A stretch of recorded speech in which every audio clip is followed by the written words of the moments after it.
to try our baked beans. We hit a little bit of every part of the country. We were in America with the barbecue place, when we shot up to Thailand, the Mediterraneans for the falafel, the hummus. I'm already feeling full, y'all. All right, let's try these baked beans. Let's cleanse the palate. Here we go.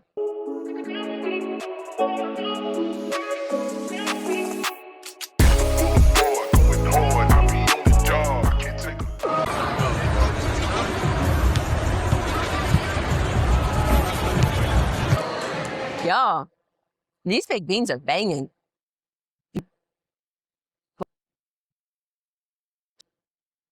They were straight out in Midwest. Like, they baked these in that skillet skewer right in the open. They went and plucked the beans the night before and baked them. The flavor is like potent.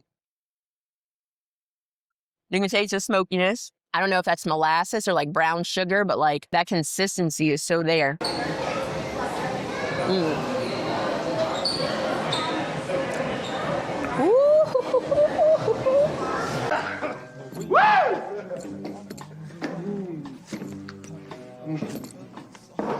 It's finger licking good. That is yummy.